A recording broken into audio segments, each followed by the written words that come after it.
Milionária escolhe viver nas ruas ao lado de mendigo, e o motivo é de emocionar. O ar no subsolo do arranha-céu era frio e cheirava a produtos de limpeza e concreto úmido. Era um mundo completamente diferente dos andares superiores, onde o cheiro era de couro caro, café gourmet e ambição. Para Débora, no entanto, aquele subsolo era o único lugar onde ela podia respirar de verdade. Encostada em uma parede de cimento, ela ajeitou a saia do seu caro conjunto de alfaiataria e observou José terminar de guardar seu material. O carrinho de limpeza, com seus panos coloridos e frascos de líquidos, era a única coisa que quebrava a monotonia cinza do ambiente. Pronto, disse ele com um sorriso cansado, que não alcançava seus olhos. Ele se aproximou, e o cheiro de sabão e suor do trabalho duro substituiu o ar estéril do corredor. Para Débora era o melhor perfume do mundo. Dia difícil? Ela perguntou, sua voz um sussurro. Todos são, ele respondeu, finalmente deixando o sorriso chegar aos olhos ao vê-la. Mas o seu parece que foi pior. Você está com aquela ruguinha entre as sobrancelhas, sinal de que os tubarões estavam agitados no aquário lá de cima. Débora riu, um som genuíno e livre que ela nunca se permitia dar nos corredores da diretoria. Tubarões é pouco. Hoje meu pai decidiu que eu precisava de uma reunião de alinhamento estratégico. O nome chique que ele deu para me empurrar mais uma vez para o Rodrigo. José suspirou, e a alegria momentânea em seu rosto deu lugar a uma sombra de preocupação. Ele pegou a mão dela. As suas eram ásperas e calejadas, marcadas pelo trabalho pesado. As dela eram macias e bem cuidadas, com unhas perfeitamente feitas. O contraste era um lembrete constante do abismo que os separava. Ele não vai desistir, não é? Nunca, Débora confirmou, apertando a mão dele. Ele vê o Rodrigo e vê cifras, contratos, poder, ele não me vê, não vê o que eu sinto. Ela se aproximou mais, inalando o cheiro dele, buscando refúgio em sua presença. Ele nunca entenderia nós. Talvez ele esteja certo, José disse em voz baixa, olhando para as próprias mãos unidas às dela. Olhe para nós, Débora. Eu limpo o chão que você pisa com sapatos que custam o meu salário de um mês. Isso não é um conto de fadas, isso é complicado. Não me importa, ela disse com ferocidade, levantando o rosto dele para que a olhasse, nos olhos. Eu não me importo com o dinheiro, com a posição, com nada disso. Eu me importo com isso. Ela levou a mão livre ao peito dele, sentindo o coração dele bater forte sob a camisa simples de uniforme. Eu me importo com você. O amor deles havia florescido no lugar mais improvável. Começou com olhares trocados nos corredores. Débora, a diretora poderosa, sempre com uma postura impecável, e José, o faxineiro, quase invisível para a maioria das pessoas. Mas eles se viam. Ele via a solidão por trás da fachada de força dela. Ela via a bondade e a inteligência por trás da humildade dele. Os olhares se transformaram em bom dia, os bom dia em conversas rápidas perto da máquina de café e as conversas em encontros secretos como aquele no coração frio e esquecido do prédio.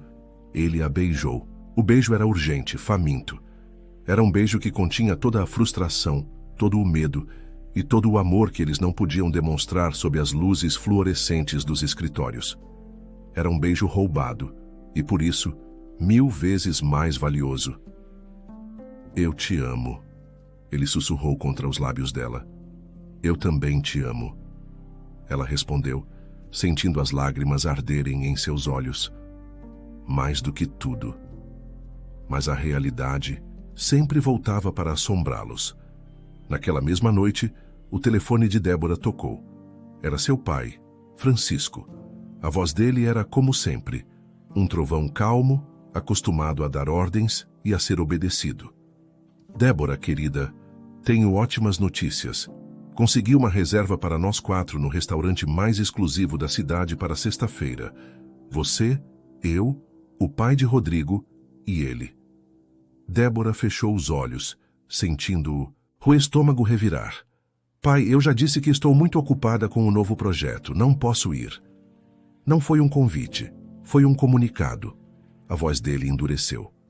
Essa união é vital para o futuro da nossa empresa. Rodrigo é um bom rapaz, de boa família, com um futuro brilhante. Ele é o homem certo para você. Pare com essa teimosia infantil.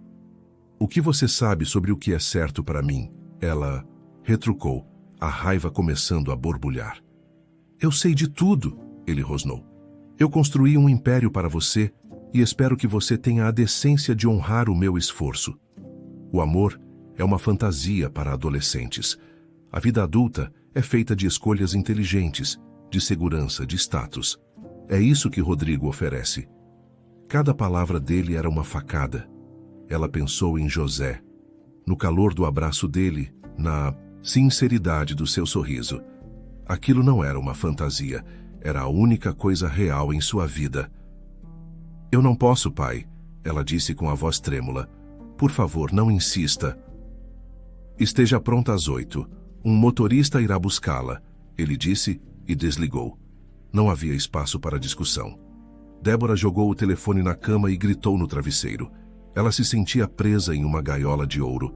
Seu pai não a via como uma filha, mas como uma peça em seu tabuleiro de negócios. Ela olhou pela janela de seu apartamento luxuoso para as luzes da cidade que se estendiam até o horizonte.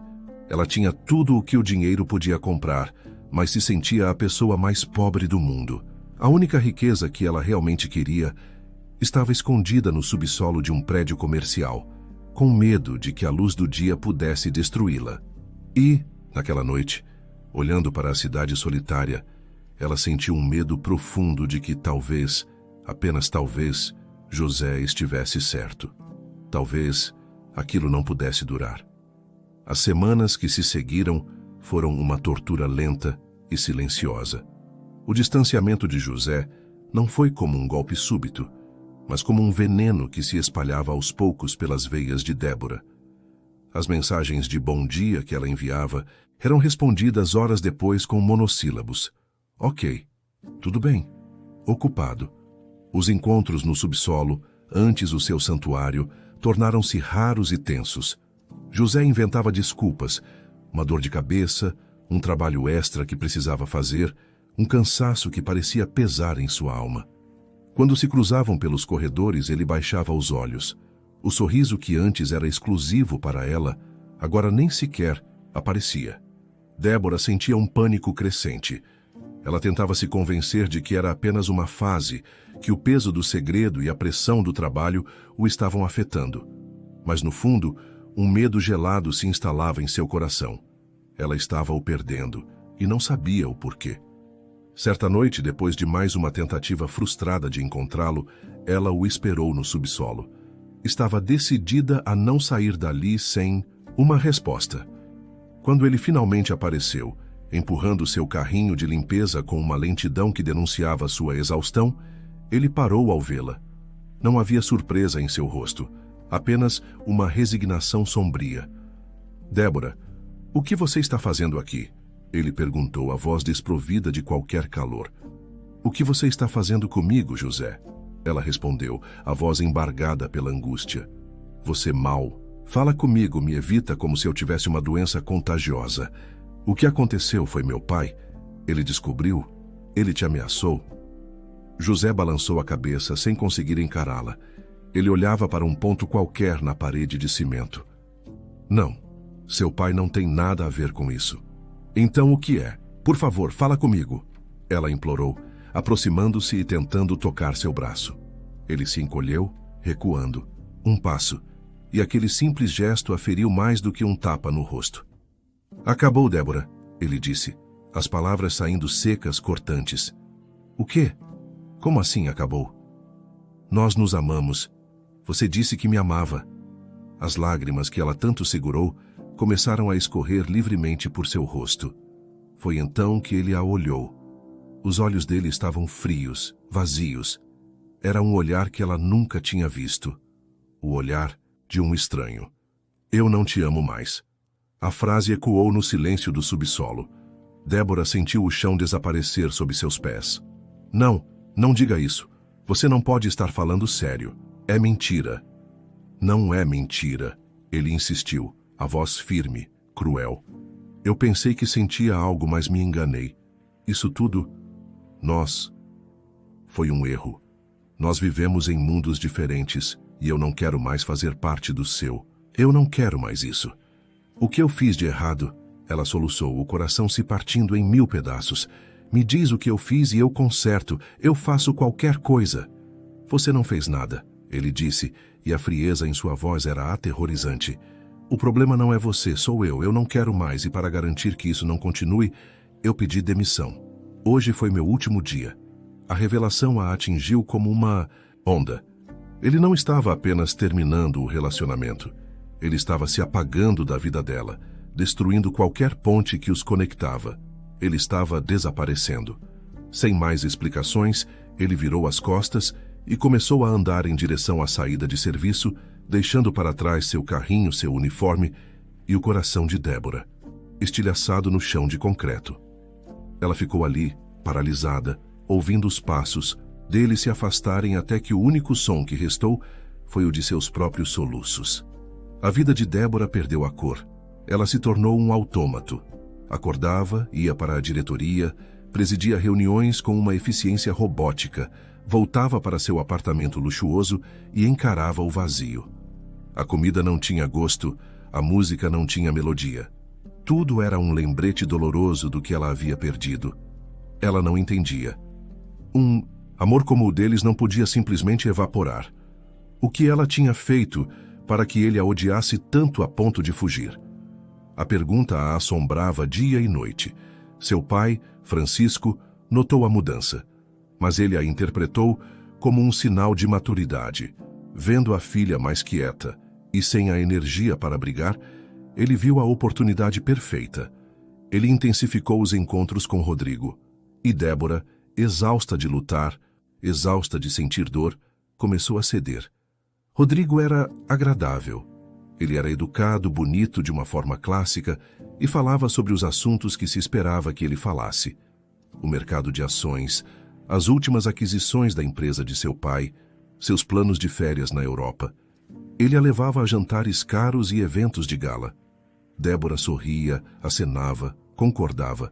Ela era uma atriz desempenhando o papel que todos esperavam dela. Rodrigo a elogiava, dizia o quão inteligente e bonita ela era, mas seus olhos nunca viram a tristeza profunda que morava nela. Ele via a diretora, a herdeira. Ele não via a mulher de coração partido. "Você parece feliz, minha filha", disse Francisco um dia, vendo-a se arrumar para um desses jantares. "Eu sabia que você acabaria por enxergar a razão. Rodrigo é o seu futuro." Débora apenas deu um sorriso fraco no espelho. Ela não estava feliz. Estava anestesiada. O vazio que José deixou era tão grande que ela começou a preenchê-lo com o que estava disponível. A atenção de Rodrigo, a aprovação de seu pai, os planos para um futuro que parecia mais um contrato de negócios do que uma vida. O namoro se intensificou, impulsionado pela vontade de seus pais. Logo, a conversa mudou de jantares para algo mais sério. Um noivado. Uma aliança entre duas das maiores potências empresariais da região. Para Francisco, era a conclusão de seu maior plano. Para Rodrigo, era o passo lógico em sua carreira e vida pessoal. Para Débora, era a sentença final. Numa noite, em um restaurante com vista para a cidade inteira, Rodrigo abriu uma caixinha de veludo. Dentro, um diamante. Ofuscante brilhava. Enquanto ele fazia o discurso ensaiado sobre futuro e parceria, Débora olhava para a pedra fria e só conseguia pensar no calor das mãos calejadas de José. E a pergunta, como um fantasma, voltou a assombrá-la. Por quê? Meses se passaram.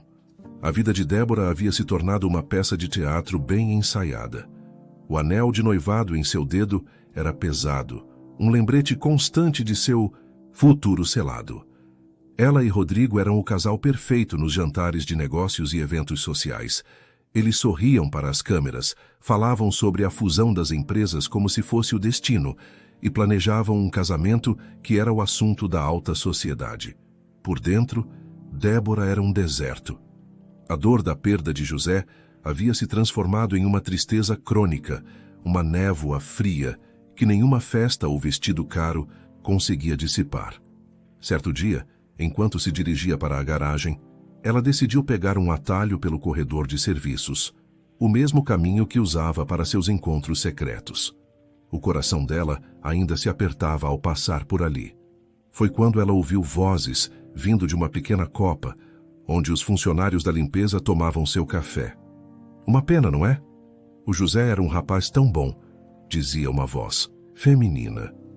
O nome a fez parar, o corpo inteiro em alerta.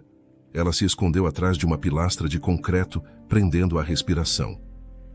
Uma pena é pouco, respondeu uma voz masculina. Falei com o primo dele outro dia, a coisa tá feia. Depois que ele saiu daqui, foi só ladeira abaixo, perdeu tudo. Me disseram que agora ele está morando em um barraco caindo aos pedaços, lá para os lados da zona industrial. Uma situação muito difícil de cortar o coração. Débora sentiu o ar faltar em seus pulmões. Um barraco? José, o homem gentil, orgulhoso e trabalhador que ela amava, vivendo em condições subhumanas. A imagem mental era tão violenta que ela teve que se apoiar na parede para não cair. A névoa de tristeza que a envolvia se dissipou instantaneamente, substituída por uma urgência feroz, quase desesperada. Aquele não podia ser o fim da história dele. Nos dias seguintes, Débora se moveu com uma determinação que não sentia há muito tempo. Seu noivado, os planos do casamento, as reuniões da diretoria, tudo se tornou ruído de fundo. Sua única missão era encontrar José. Ela começou sua investigação de forma sutil, mas a sutileza logo deu lugar à impaciência. Ela abordou cada funcionário da limpeza um por um. Alguns desviavam o olhar, com medo de se envolver. Outros diziam que não sabiam de nada. Por favor, ela disse a uma senhora mais velha, que sempre fora gentil com José. Eu não quero causar problemas. Eu preciso saber se ele está bem, eu posso ajudar. Ela abriu a carteira, mas a senhora balançou a cabeça. Não é por dinheiro, menina. É que o rapaz pediu para ninguém dar notícias dele. Ele parecia ter vergonha. Vendo a agonia nos olhos de Débora, o coração da mulher amoleceu. Olha, eu não sei o endereço certo, mas eu sei que ele fica por umas ruas de terra perto do rio, na parte velha da zona industrial. É tudo o que eu sei. Era o suficiente. Débora sentiu uma onda de alívio e pavor. Ela o encontraria. Sua busca frenética, no entanto, não passou despercebida. Seu pai, Francisco, era um homem que tratava sua empresa como um reino e seus funcionários como espiões. Naquela mesma tarde, ele a convocou para seu escritório no último andar. O ambiente era opressor, com móveis escuros e uma vista panorâmica da cidade que fazia qualquer um se sentir pequeno. O que você pensa que está fazendo? Ele perguntou sem rodeios, assim que a porta se fechou. Ele não a convidou para sentar. Não sei do que você está falando, Débora respondeu, tentando manter a calma. Não minta para mim. Ele esbravejou, batendo com a mão na mesa de mogno. Meus funcionários relataram que a diretora da empresa está interrogando a equipe de limpeza. E eu sei muito bem atrás de quem você está. Ele a fuzilou com os olhos. Eu achei que você tivesse superado essa fantasia ridícula. A vida dele está arruinada. Ele está morando em um barraco. Ela explodiu, a preocupação superando o medo. Ele precisa de ajuda. Francisco soltou uma risada fria, sem humor. Ajuda? Aquele homem é um ladrão. Ele não merece a sua pena. Ele abriu uma gaveta e jogou uma pasta sobre a mesa. Veja com seus próprios olhos, antes que você saia por aí bancando a salvadora de um caso perdido. Com as mãos trêmulas, Débora abriu a pasta. Dentro, havia um relatório de segurança e algumas folhas de contabilidade. Os documentos alegavam que, em sua última semana de trabalho, José havia roubado uma pequena quantia em dinheiro do fundo de caixa de emergência do setor de manutenção. O valor era quase insignificante para a empresa, mas para um homem na posição dele, parecia um ato de desespero. Havia até uma declaração com uma assinatura que parecia ser a dele, confessando o pequeno furto. Isso é mentira, Débora sussurrou, balançando a cabeça. É impossível. O José nunca faria isso.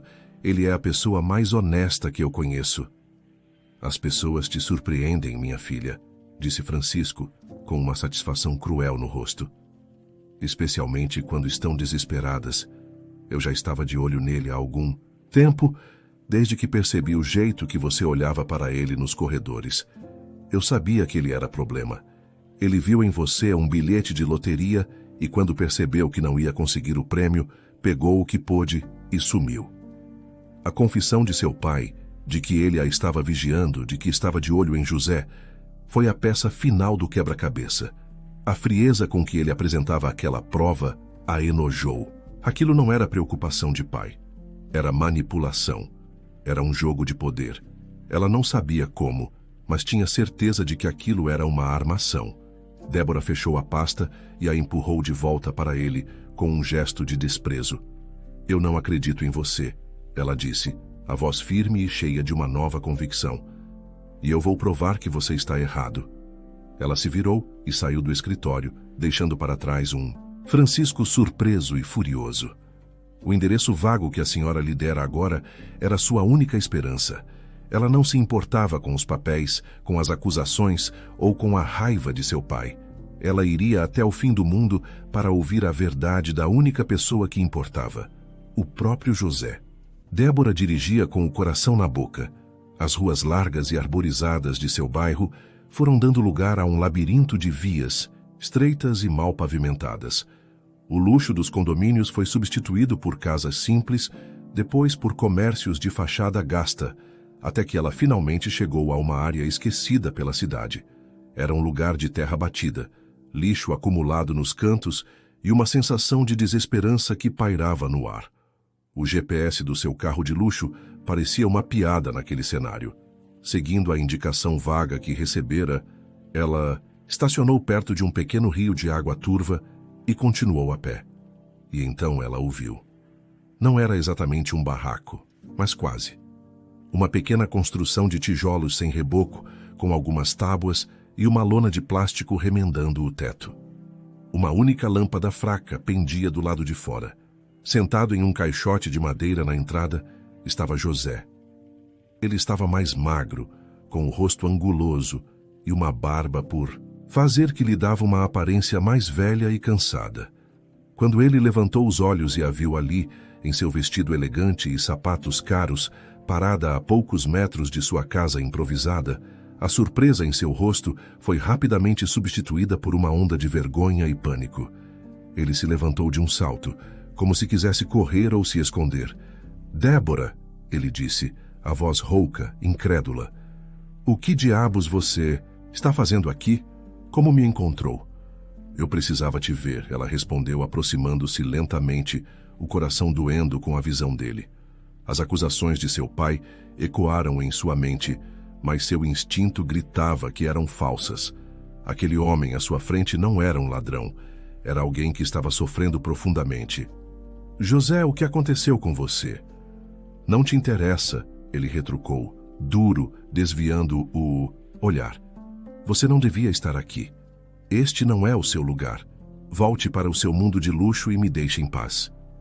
Cada palavra dele era uma barreira que ele tentava erguer entre eles, mas Débora se recusava a recuar. "Não", ela disse, a voz firme. "Eu não vou a lugar nenhum, eu quero ajudar. Me diga por que você saiu do emprego daquele jeito. Por que disse que não me amava mais? Foi por causa disso?" Ela gesticulou para o barraco, para a pobreza ao redor deles. "Você achou que eu não te aceitaria?" "Eu disse para me deixar em paz", ele gritou, a voz carregada de uma angústia que ele não conseguia mais esconder. "Vá embora, Débora. Por favor." A súplica no final da frase quebrou a fachada de raiva dele.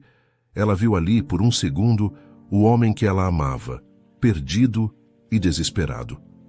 Em vez de responder com palavras, ela tomou uma atitude. Em 3 passos rápidos, ela eliminou a distância entre eles e o abraçou. No início, o corpo dele ficou tenso, rígido como uma estátua. Ele tentou resistir. But o calor dela, o cheiro familiar de seu perfume, a sensação de seus braços ao redor dele, eram demais para suportar. A muralha que ele construiu com tanto esforço desmoronou em um instante. O corpo dele relaxou e ele começou a tremer. Então, Para a surpresa de Débora, ele afundou o rosto no ombro dela e chorou. Não era um choro silencioso. Eram soluços altos, rasgados, o som de um homem que havia carregado um peso insuportável sozinho por muito tempo. Débora o abraçou com mais força, deixando que as lágrimas dele molhassem seu vestido caro, acariciando seus cabelos, sussurrando palavras de conforto em seu ouvido. Está tudo bem, eu estou aqui. Eu estou aqui agora.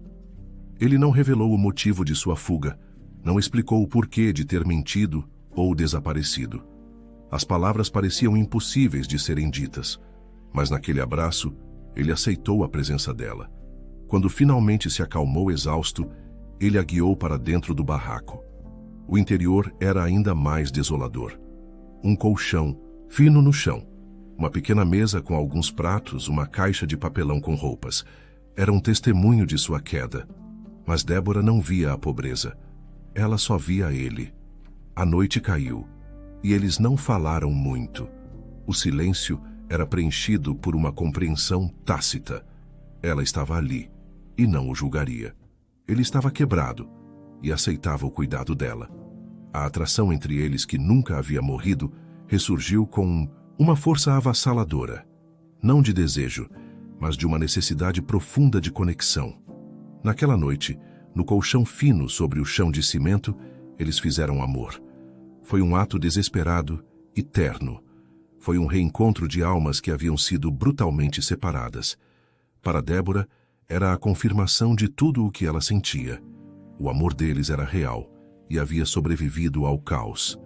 Mais tarde, deitada ao lado dele, ouvindo sua respiração calma enquanto ele dormia, Débora se sentiu feliz pela primeira vez em meses. Uma felicidade pura, avassaladora. Ela olhou para o rosto adormecido de José e sentiu uma onda de esperança. Ela o tiraria dali, cuidaria dele. Eles superariam qualquer obstáculo. Ela não sabia a causa de tudo aquilo, mas não importava. O amor deles era mais forte.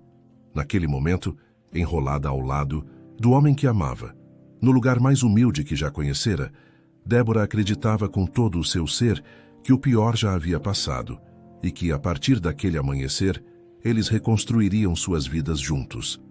Débora acordou com a luz do sol, invadindo as frestas do barraco. Por um instante ela sorriu. Sentia-se leve, renovada. A noite anterior tinha sido uma promessa, a prova de que o amor deles era resiliente. Ela se virou na cama improvisada, esperando encontrar o rosto de José, mas o lugar ao seu lado estava vazio e frio. Ela se sentou, o sorriso desaparecendo lentamente. José, chamou, a voz um pouco sonolenta. O silêncio foi a única resposta. Um mau pressentimento começou a se formar em seu estômago. Ela olhou ao redor do pequeno cômodo. A caixa de papelão que continha as poucas roupas dele havia sumido. O par de sapatos gastos que ficava perto da porta também. O pânico começou a subir por sua garganta. Não, ele não faria isso. Ela sussurrou para si mesma, tentando afastar o pensamento horrível que se formava em sua mente. Ele devia ter saído para buscar algo, para tomar um ar. Ele voltaria. Seus olhos caíram sobre sua bolsa, jogada em um canto. Estava ligeiramente aberta. Com o coração martelando contra as costelas, ela se arrastou até lá. Suas mãos tremiam tanto que ela mal conseguia segurar o fecho. Ela abriu a carteira. Os cartões de crédito estavam todos lá, mas o compartimento de dinheiro, onde ela havia colocado uma quantia considerável na noite anterior, dinheiro para ajudá-lo a recomeçar, para alugar um lugar decente, para comprar comida, estava completamente vazio.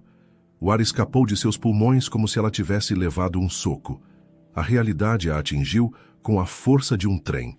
Ele não tinha apenas partido, ele a havia roubado. As palavras de seu pai voltaram para assombrá-la com uma clareza cruel.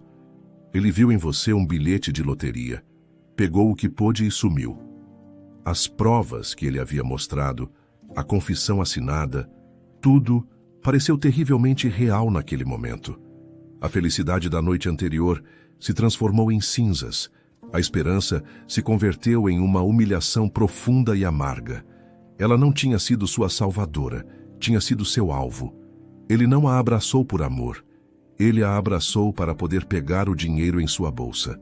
O beijo, o abraço, a noite de amor, tudo teria sido uma mentira, uma atuação para conseguir o que queria. A dor era tão intensa que se tornou física. Ela se encolheu no chão frio do barraco vazio, o som de seus próprios soluços ecoando no silêncio da manhã. Não era mais a dor de um coração partido pela distância, era a agonia de um coração destruído pela traição. Ela se sentiu a mulher mais tola e ingênua do mundo. Depois de um tempo que pareceu uma eternidade, ela se levantou, limpou o rosto com as costas das mãos e saiu do barraco sem olhar para trás. Voltou para o seu carro de luxo, uma bolha de riqueza em meio à desolação. Cada quilômetro que a afastava daquele lugar aumentava a sensação de vazio. A tristeza de Débora retornou, mas desta vez era diferente. Era mais pesada, mais sombria, manchada de vergonha. Seu pai, Francisco, percebeu imediatamente. Ele não precisou perguntar o que havia acontecido.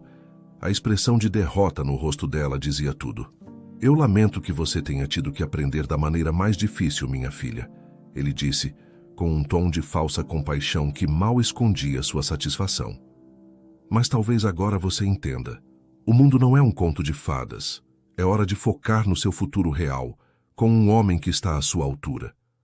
Débora não teve forças para discutir. Ela apenas assentiu, sentindo-se pequena e derrotada. Rodrigo também notou a mudança. Uma noite, enquanto jantavam em silêncio, ele a surpreendeu. Você está mais triste do que antes, ele comentou, olhando-a com uma seriedade que ela raramente via nele. E eu sei o motivo, não precisa fingir comigo. Débora sentiu um calafrio. Ela esperava uma acusação, um ultimato. Exausta de tudo, ela decidiu encarar a situação de frente. Se você sabe, então entende que talvez eu não seja a mulher com quem você queira se casar. Você quer terminar o noivado? A pergunta pairou no ar, uma oferta de liberdade que ela mesma desejava desesperadamente. Para sua total surpresa, Rodrigo balançou a cabeça. Não, ele disse com firmeza. Eu não quero terminar. Débora o encarou confusa. Mas por quê? Você sabe que eu ainda penso em outra pessoa. Você sabe que meu coração está em outro lugar. Eu sei, ele admitiu. E pela primeira vez, ela sentiu que ele realmente a via. Mas eu não sou um homem que desiste fácil. Nosso casamento é mais do que um acordo de negócios para mim, Débora. E eu acredito que posso te fazer feliz. O passado é passado. Eu estou disposto a lutar pelo nosso futuro. A resposta a deixou sem palavras. Ela não sabia como reagir. Era um gesto de amor genuíno, de uma profundidade que ela nunca imaginou que Rodrigo possuísse. Ou era apenas a teimosia de um homem de negócios que se recusa a perder um bom negócio, disposto a tolerar qualquer coisa para garantir a fusão das empresas? Ela olhou para o noivo, o homem com quem construiria sua vida, e percebeu que não o conhecia de forma alguma. Estava presa, traída pelo homem que amava e amarrada a um homem cujas verdadeiras intenções eram um completo mistério. O casamento de Débora e Rodrigo foi o evento do ano. As revistas de alta sociedade o chamaram de a união da década. Havia centenas de convidados, um mar de flores brancas importadas e um banquete que durou até o amanhecer. Débora usava um vestido que custava mais do que um carro, com um sorriso perfeitamente ensaiado no rosto. Para todos ela era a noiva radiante, a herdeira que finalmente encontrava seu lugar ao lado do príncipe do mundo corporativo. Seu pai, Francisco, mal conseguia conter a alegria. Ele circulava pelo salão, o peito estufado de orgulho, recebendo os parabéns como se a vitória fosse exclusivamente sua. Ele via ali o ápice de seu planejamento, a consolidação de seu legado. Débora via uma farsa. Cada sim no altar, cada brinde com champanhe, cada dança forçada era uma mentira. Enquanto Rodrigo a segurava pela cintura na pista de dança, ela fechava os olhos e, por um breve momento, imaginava que eram os braços de José. O pensamento era uma tortura, mas ela não conseguia evitar. Em um canto escuro de seu coração, onde a lógica e a humilhação não conseguiam alcançar, ela ainda amava o homem que a havia roubado. Ela se agarrava à crença de que um desespero inimaginável o levara àquele ato, e não a falta de amor. Era a única forma de sobreviver à dor. A vida de casada se instalou com uma rotina previsível e vazia. Eles moravam em uma mansão fria e moderna, onde os empregados eram mais presentes que a intimidade. Rodrigo era um marido atencioso à sua maneira. Ele lhe dava presentes caros, elogiava sua inteligência nas reuniões e a tratava com respeito. Mas não havia paixão, não havia a conexão visceral que ela conhecera no subsolo de um prédio comercial. Algumas semanas após a lua de mel, Débora começou a se sentir mal. As náuseas matinais, o cansaço constante. O médico confirmou o que ela já suspeitava. Ela estava grávida. A notícia deveria ser uma alegria, mas para Débora foi como uma bomba relógio ativada em seu peito. O pânico a dominou. Ela fez as contas, repassando o calendário em sua mente dezenas de vezes. A noite com José no barraco. As primeiras noites de seu casamento com Rodrigo. As datas eram perigosamente próximas. Havia uma chance real, aterrorizante, de que o filho que carregava não fosse de seu marido. O mundo dela, que já era frágil, ameaçou se despedaçar. Ela se viu completamente sozinha, guardiã de um segredo que poderia destruir não apenas seu casamento, mas a aliança entre as duas famílias e a reputação que seu pai tanto prezava. Contar a verdade era impossível. Ela teria que carregar aquela dúvida em silêncio. Durante 9 meses, Débora viveu em um estado de ansiedade contínua, disfarçada pela alegria da gravidez. Cada chute do bebê em sua barriga era um misto de amor e medo. Quando a bolsa estourou, ela foi levada para o melhor hospital da cidade. Rodrigo estava ao seu lado, nervoso e animado, o futuro pai perfeito. Então Eduardo nasceu. No momento em que o colocaram em seus braços, um amor avassalador inundou Débora, silenciando por um instante todo o medo. Ele era pequeno, perfeito e era seu. Enquanto ele dormia em seu colo, ela o examinou com uma intensidade desesperada, procurando qualquer traço, qualquer pista.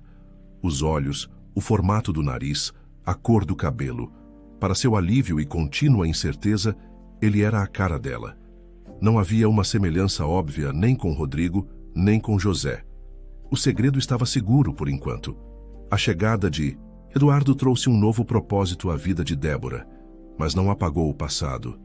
Nos anos que se seguiram enquanto criava seu filho, ela continuou sua busca por José. Era uma busca discreta, quase obsessiva. Ela contratou detetives particulares que não chegaram a lugar nenhum. Ele parecia ter sido engolido pela terra. Não havia registros, não havia rastros. O homem que mudara sua vida para sempre havia se tornado um fantasma. Ela olhava para o filho que crescia esperto e alegre, e a dúvida a consumia em noites insones. Ela amava Eduardo mais do que tudo, mas vivia com uma pergunta cravada na alma. Uma pergunta cuja resposta poderia um dia vir à tona e explodir sua vida de mentiras. 5 anos se passaram. A vida de Débora e Rodrigo havia se solidificado em uma parceria eficiente e sem alma. O casamento deles parecia mais uma fusão empresarial contínua do que uma união de 2 pessoas. As conversas no café da manhã eram sobre planilhas de resultados e as do jantar sobre negociações de mercado. O amor não morava naquela casa, mas o costume sim. Débora não era feliz, mas estava acostumada. Ela havia se conformado com sua gaiola dourada, encontrando consolo e alegria em um único ponto de luz em sua vida: seu filho Eduardo. Eduardo era um menino brilhante e carinhoso, o centro do universo de Débora. Ela dedicava a ele todo o afeto que não conseguia compartilhar com o marido.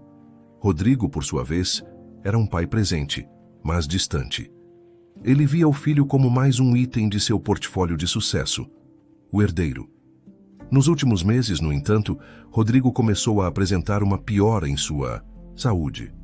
Um cansaço persistente, uma palidez que nem o sol do fim de semana conseguia apagar.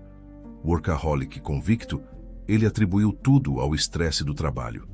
Preciso de férias, dizia, sem nunca tirá-las. Mas quando começou a sentir tonturas em reuniões importantes, decidiu que era hora de resolver o problema com a eficiência de sempre. Marcou um check-up completo. Dias depois, ele estava sentado em um consultório luxuoso, em frente a um médico de renome. Bem, Rodrigo, a boa notícia é que a causa do seu cansaço é simples, disse o médico analisando os exames. Você está com um quadro de anemia, nada grave. Com alguns suplementos e ajustes na alimentação, você ficará como novo. Rodrigo sentiu um alívio imediato. Ótimo. Era só isso? O médico hesitou, ajeitando os óculos. O tom de voz mudou, tornando-se mais sério. Na verdade, não. Houve outro resultado em seu espermograma que eu preciso discutir com você. O laudo apontou uma condição chamada astenozoospermia total. Rodrigo franziu a testa. O quê? Não entendi. É algo sério? O médico respirou fundo antes de dar a notícia que mudaria a vida de seu paciente para sempre. Astenozoospermia significa que os espermatozoides têm baixa motilidade. No seu caso, o diagnóstico foi total. Isso quer dizer que seus espermatozoides, embora estejam vivos e presentes em contagem normal, não se movem. Eles são completamente imóveis. Vendo a confusão no rosto de Rodrigo, o médico foi brutalmente direto. Rodrigo, o que isso significa é que você não pode ter filhos de forma convencional. É uma condição congênita. Você nunca pôde. A única possibilidade para você ser pai seria através de fertilização in vitro, em um laboratório. O mundo de Rodrigo parou. As palavras do médico ecoavam em sua mente. Imóveis. Nunca pôde. Apenas em laboratório. A anemia, o estresse, tudo desapareceu. Só restava uma imagem em sua mente. O rosto sorridente de Eduardo, seu filho de 5 anos. O filho que ele viu nascer. O filho que, biologicamente, era impossível ser seu. A notícia o abalou de uma forma que nenhuma crise no mercado de ações jamais conseguiu. Não era raiva, era um terremoto interno que quebrava as fundações de sua vida. Naquela noite, ele chegou em casa mais cedo. Débora estava na sala de estar ajudando Eduardo a montar um quebra-cabeça. Débora, podemos conversar no escritório? Ele disse, a voz estranhamente calma, o que era mais assustador do que qualquer grito. No escritório, ele fechou a porta. Ele não se sentou, apenas ficou parado, olhando para ela com um olhar que ela nunca tinha visto, um misto de dor e gelo. Eu fui ao médico hoje, ele começou. Descobri algumas coisas sobre a minha saúde. Ele fez uma pausa, observando-a. Descobri que sou infértil, Débora. Sempre fui. O sangue de Débora gelou. O momento que ela temeu por 5 anos havia chegado. Não havia para onde correr. Então, ele continuou, a voz quebrando perigosamente. Eu quero que você me explique. Com quem você me traiu? Quem é o pai do Eduardo? As lágrimas brotaram nos olhos de Débora, enquanto o castelo de cartas de sua vida desmoronava ao seu redor. Não havia mais mentiras para contar. Com a voz embargada pelo choro e pela vergonha, ela confessou tudo. A noite no barraco, o reencontro com José, a dúvida que a consumiu por todos esses anos. Rodrigo ouviu tudo em silêncio, o rosto uma máscara de dor e traição. Quando ela terminou, não houve gritos, não houve discussão. Houve apenas uma sentença fria e final. Acabou, ele disse, cada sílaba cortando o ar. Amanhã de manhã, eu quero você e o menino fora da minha casa. Nosso casamento termina aqui. Ele se virou e saiu do escritório, fechando a porta e encerrando o capítulo mais longo e doloroso da vida de Débora. Ela ficou sozinha, em meio aos escombros de seu casamento, com a única certeza de que sua vida, mais uma vez, estava prestes a mudar para sempre. Débora e Eduardo se mudaram para uma casa elegante, mas consideravelmente mais modesta que a mansão onde viviam. O silêncio na nova casa era profundo, preenchido apenas pelas brincadeiras de Eduardo, que perguntava constantemente quando o pai voltaria da longa viagem de trabalho. Cada pergunta era uma faca no coração de Débora, que se esforçava para ser forte pelo filho enquanto seu mundo desmoronava. Não demorou muito para que Francisco a confrontasse. Ele não ligou. Apareceu em sua porta, o rosto uma máscara de fúria e decepção. "Eu não posso acreditar na desgraça que você trouxe para esta família", ele disse, a voz baixa e trêmula de raiva, ignorando completamente o neto que olhava para ele com olhos curiosos. 5 anos. Você viveu uma mentira por 5 anos debaixo do meu teto. Você nos humilhou. Tudo isso por causa daquele homem. "Pai, por favor", Débora começou. Mas ele a interrompeu. "Não me chame de pai. Um pai não é traído desta maneira." Ele cuspiu as palavras. Naquele momento, Eduardo se aproximou. "Vovô", disse ele com um sorriso. Francisco olhou para o menino. O carinho que ele sempre demonstrara pelo neto havia desaparecido, substituído por um olhar frio, distante, quase de repulsa. Ele via em Eduardo não mais o seu herdeiro, mas o símbolo vivo da maior vergonha de sua vida. Ele não respondeu ao neto, apenas se virou para Débora. "Eu não posso mais olhar para ele", disse Francisco, com uma crueldade que a chocou. "Eu não sei o que você vai fazer da sua vida, mas você está sozinha nisso." Ele se virou e foi embora, deixando para trás uma filha de coração partido e um neto confuso, que não entendia por que o avô não quis lhe dar um abraço. A rejeição de seu pai, especialmente a forma como ele olhou para Eduardo, foi a gota d'água. A vergonha de Débora deu lugar a uma clareza feroz. Aquele menino inocente não tinha culpa de nada. E agora que a dúvida havia sido eliminada, uma nova certeza tomou conta dela. Eduardo era filho de José, e José tinha o direito de saber que tinha um filho. O amor dela por ele, que resistira a tudo, agora tinha um novo propósito. Não era mais apenas sobre o coração dela, era sobre a identidade de seu filho. Ela retomou sua busca, desta vez com mais urgência.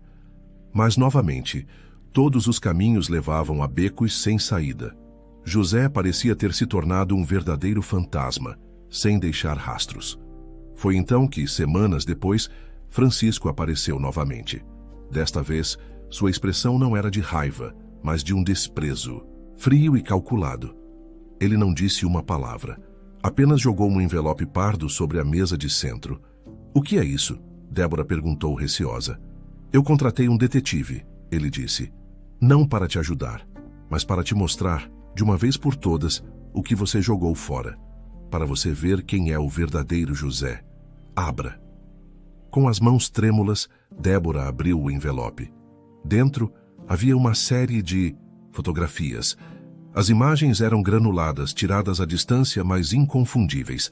Era José, mas não o José que ela conhecia. Ele estava em um estado deplorável. As roupas eram trapos, o cabelo estava comprido e sujo, o rosto era uma caveira coberta de pele, com olhos fundos e vazios. Uma foto o mostrava dormindo em um pedaço de papelão na calçada. Outra o mostrava encolhido em um beco, a barba emaranhada, parecendo perdido para o mundo. Ele estava vivendo nas ruas. Francisco esperava uma reação de nojo, de repulsa. Ele queria que ela visse o erro que cometeu. Mas o que ele viu no rosto da filha foi algo totalmente diferente. Os olhos dela se encheram de uma dor e compaixão tão profundas que o deixaram sem palavras. Ela não sentiu nojo. Sentiu o coração ser esmagado. Aquelas fotos não a afastaram dele. Explicaram a traição. Um homem só chega àquele estado por um sofrimento inimaginável. O roubo não foi um ato de malícia. Foi um grito de desespero de alguém que já havia perdido tudo. Ela levantou os olhos das fotos, as lágrimas escorrendo pelo rosto. "Onde?" ela perguntou, a voz um fio. "Onde ele está?" Ela pegou o relatório do detetive que estava no envelope e leu o endereço de um viaduto no centro da cidade, uma área conhecida por abrigar pessoas em situação de rua. Sem dizer mais uma palavra ao pai, ela pegou as chaves do carro e correu para a porta. Ela não sabia o que diria ou o que faria. Só sabia que precisava ir. Precisava encontrá-lo. Seu lugar não era em sua casa confortável, mas ao lado dele, nos escombros de sua vida. A área sob o viaduto era um mundo à parte, um submundo no coração da cidade. O barulho ensurdecedor dos carros passando por cima se misturava ao cheiro de fumaça, umidade e miséria. Pessoas se amontoavam em colchões sujos e pedaços de papelão, seus rostos marcados pela dureza da vida nas ruas. Débora caminhava por ali, o coração apertado, seu vestido caro e sua presença destoando completamente do ambiente. E então, ela o viu. Ele estava encolhido em um canto, abraçando os próprios joelhos, exatamente como nas fotos. Vê-lo pessoalmente era 1000 vezes pior. A degradação era real, palpável. Ele levantou a cabeça lentamente, como se sentisse o olhar dela, e seus olhos se encontraram. Um clarão de pânico e vergonha absoluta passou pelo rosto dele. Ele tentou se virar, se esconder, se tornar invisível. José, ela disse, a voz suave, mas firme para não assustá-lo. Débora, não, ele murmurou, a voz fraca e rouca. Pelo amor de Deus, vá embora daqui. Você não pode me ver assim. Ela se ajoelhou na calçada suja à sua frente, ignorando o lixo e o cheiro. Eu não vou a lugar nenhum, ela disse, olhando em seus olhos fundos. Eu não me importo com isso, eu só me importo com você. Eu preciso saber o que aconteceu. A verdade. Toda ela. Por que você fez aquilo? Ele balançou a cabeça, as lágrimas silenciosas começando a traçar caminhos na sujeira de seu rosto.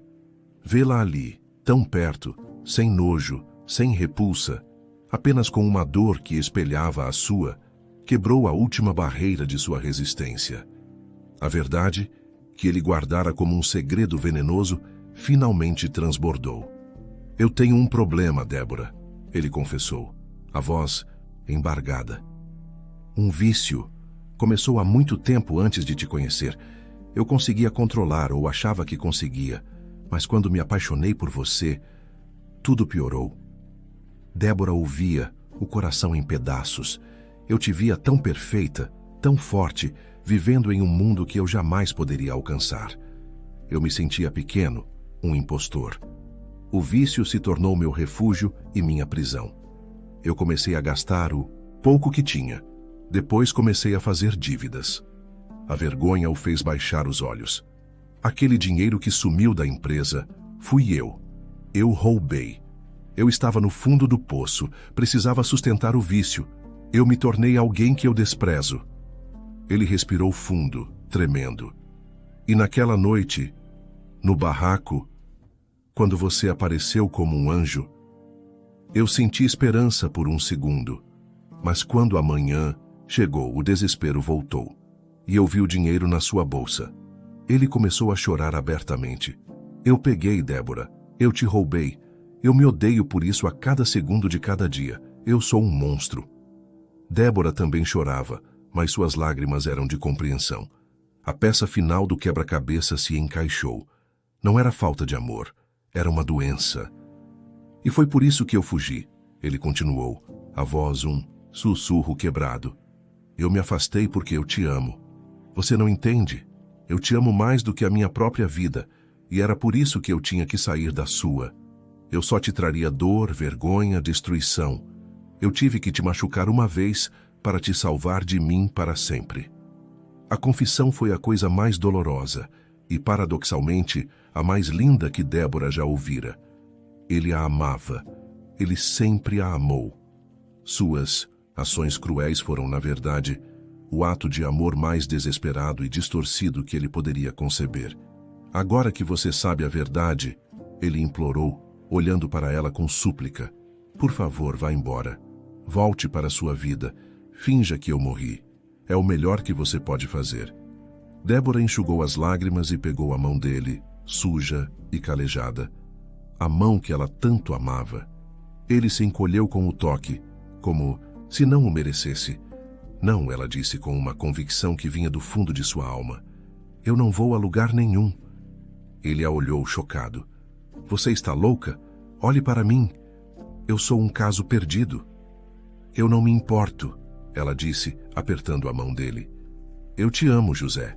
E amar você não é só para os dias bons no subsolo de um prédio. É para os dias ruins no chão de um barraco e para os piores, dias debaixo de um viaduto.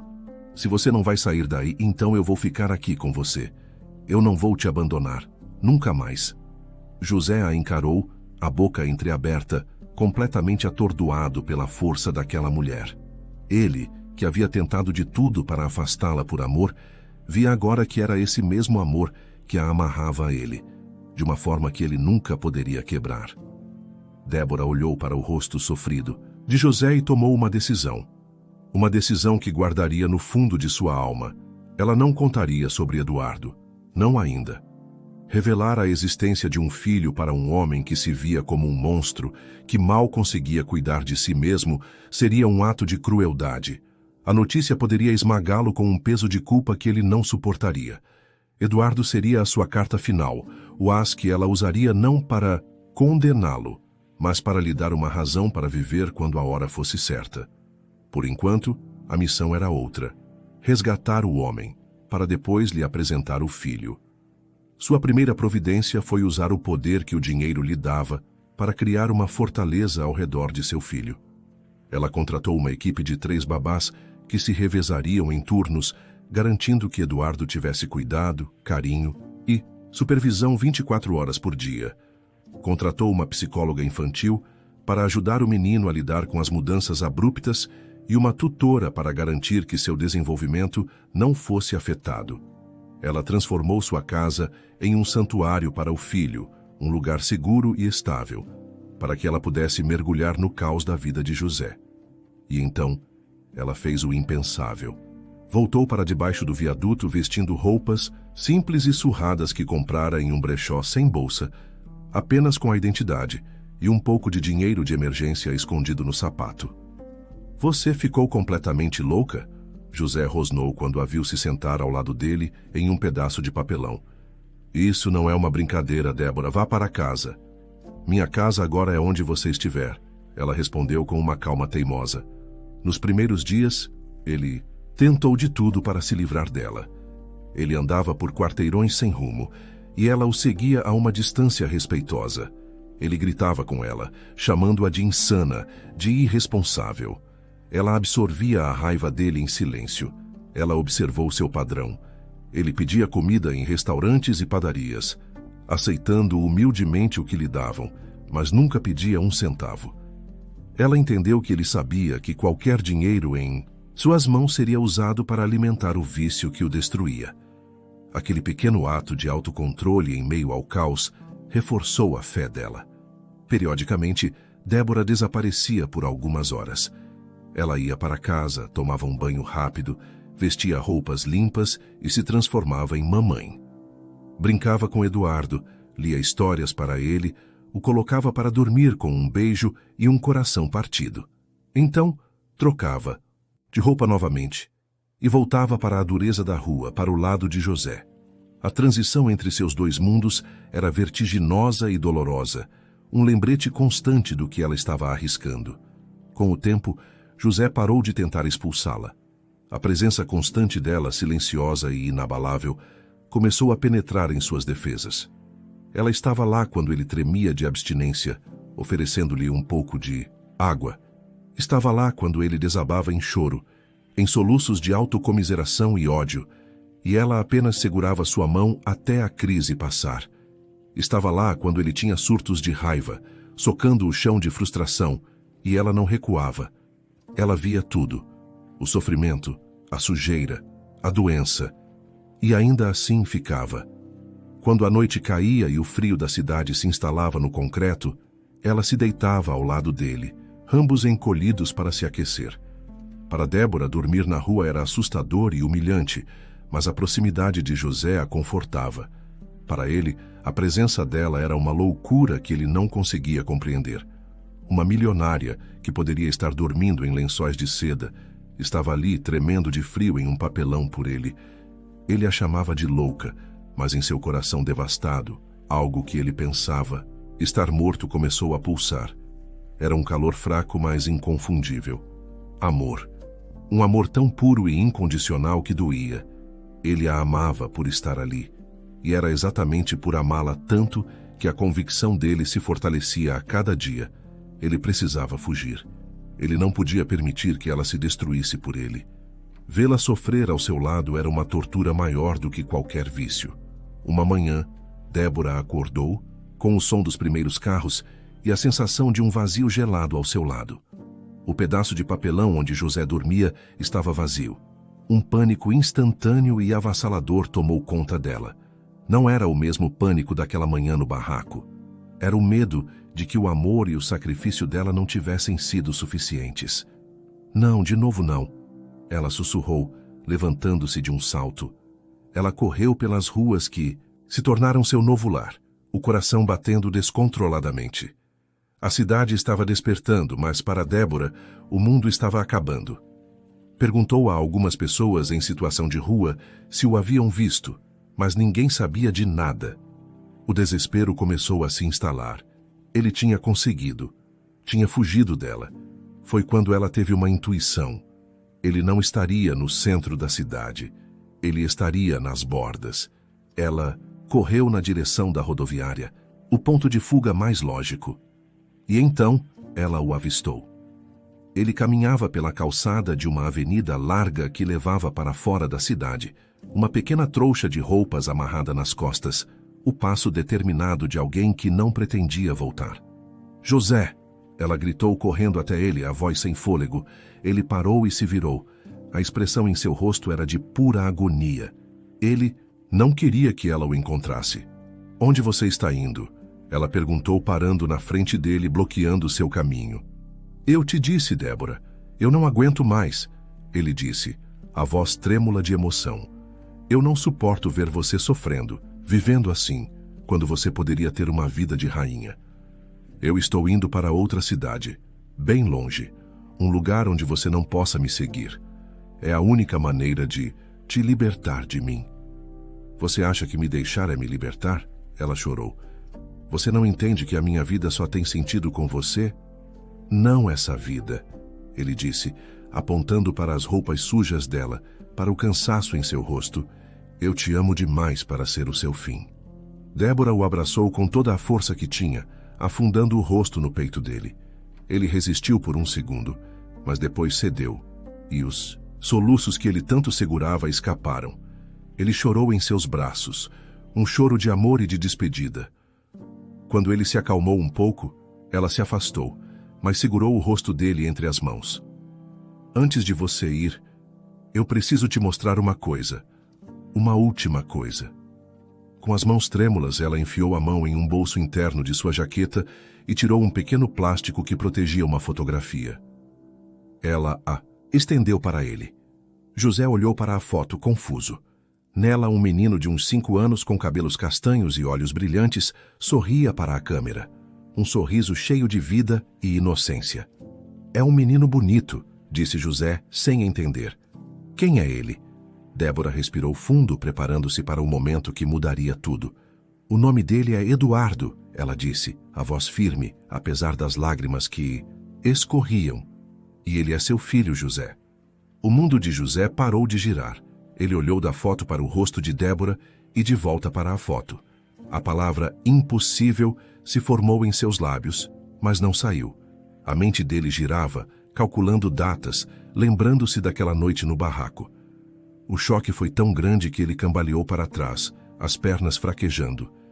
Seu filho. Ele tinha um filho. Antes que ele pudesse processar completamente a notícia, Débora fez sua jogada final. Olhe para mim, José, ela pediu. Eu te faço uma promessa. Você pode pegar aquele ônibus. Pode ir para a cidade que quiser. E eu juro, pela vida do nosso filho, que não vou mais atrás de você. Eu vou te deixar ir, mas eu te peço, imploro por uma única coisa. Ele a olhou, os olhos arregalados de espanto e confusão. Passe um dia com ele, ela disse, a voz embargada. Apenas um dia. Conheça o seu filho.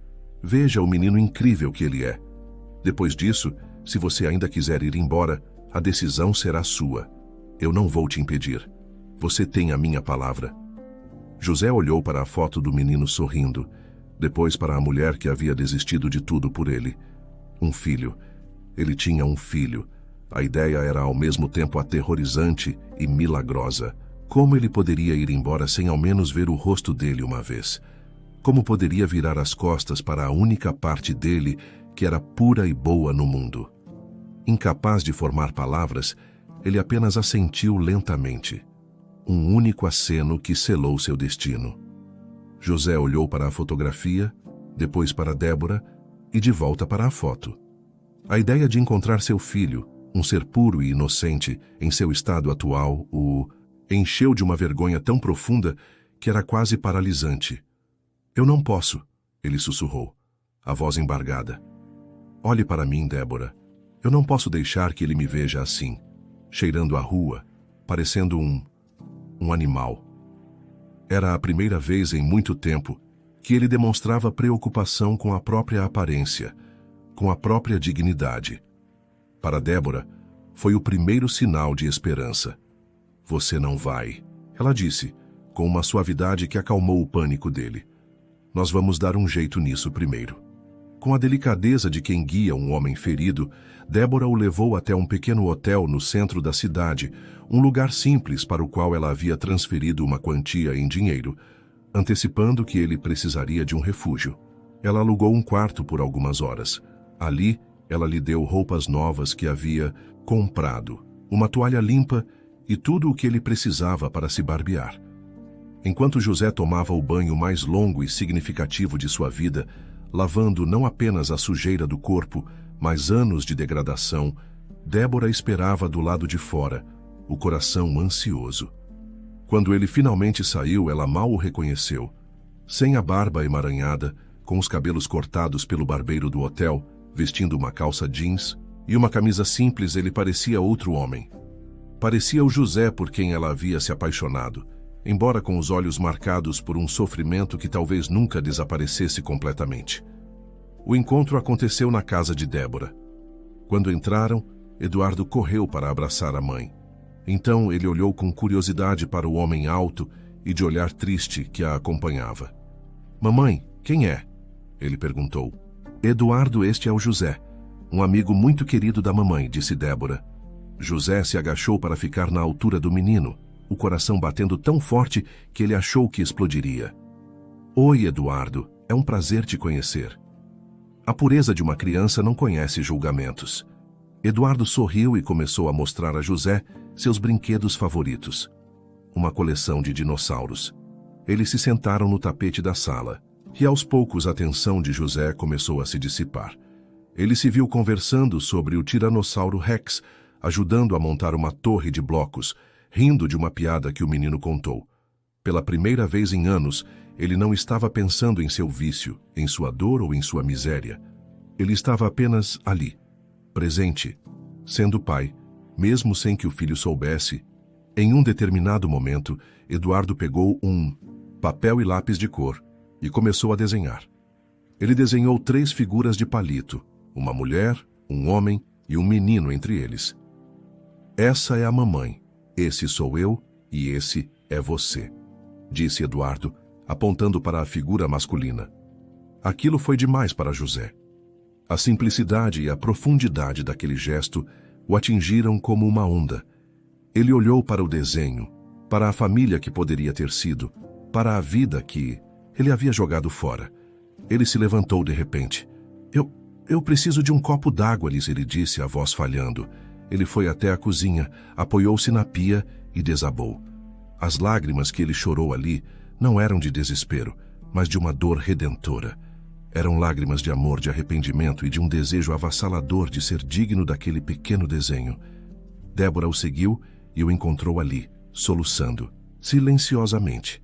Ela não disse nada, apenas colocou a mão em seu ombro. Ele se virou para ela, os olhos vermelhos e cheios de uma nova determinação. "Me ajuda, Débora", ele implorou, agarrando as mãos dela como um náufrago se agarra a uma tábua. "Eu não posso voltar para aquela vida. Eu não posso ser aquele homem. Eu quero ser melhor. Eu preciso ser melhor. Para ele e para você. Por favor, me ajuda a sair do fundo do poço." Era o pedido que Débora esperou por toda a sua vida. Era a rendição dele, não a derrota, mas a esperança. "Eu vou", ela disse, com as lágrimas escorrendo pelo rosto. Eu estou aqui. Nós vamos fazer isso juntos. Naquela mesma tarde, José, por vontade própria, deu entrada em uma clínica de reabilitação. Ao cruzar aquela porta, ele não estava apenas deixando para trás o vício e as ruas, mas caminhando em direção à promessa contida no desenho de uma criança. A chance de, um dia, ser chamado de pai. Meses se passaram. Meses de luta intensa, de terapia, de confrontos com os próprios demônios. Quando José teve alta da clínica de reabilitação, ele era um novo homem. A mudança era visível não apenas em seu corpo, mais forte e saudável, mas em seu olhar, que agora carregava uma clareza e uma paz que Débora não via desde o início de tudo. Ele não perdeu tempo. Com a ajuda de Débora, conseguiu um emprego honesto em uma pequena empresa de logística. Começou a fazer atividade física, correndo no parque todas as manhãs, como se estivesse deixando para trás, a cada passo, o fantasma do homem que fora. E o mais importante, ele passou a morar com Débora e Eduardo. A casa, antes um refúgio seguro para o menino, tornou-se um lar de verdade. O silêncio foi preenchido por risadas. As noites eram de jantares em família, com José ajudando Eduardo com o dever de casa. Os fins de semana eram de passeios no parque, de idas ao cinema, de momentos simples e preciosos que formavam o tecido de uma família feliz. José finalmente contou a Eduardo que era seu pai, e o menino, com a sabedoria das crianças, aceitou a notícia com um abraço que selou o vínculo entre eles para sempre. Mas a felicidade deles ainda enfrentaria um último obstáculo. Quando Francisco descobriu que José estava morando com sua filha e seu neto, sua fúria foi imensa. "Você perdeu o juízo?" ele gritou com Débora ao telefone. "Colocar um ladrão, um viciado, para viver debaixo do mesmo teto que meu neto, depois de toda a vergonha que ele te fez passar?" "Ele é o pai do Eduardo e o homem que eu amo", Débora respondeu, a voz inabalável, livre do medo que sentia antes. "Ele lutou para mudar, pai, e ele conseguiu. Eu não vou desistir dele." Desta vez, foi José quem pediu para conversar com Francisco. O encontro foi tenso.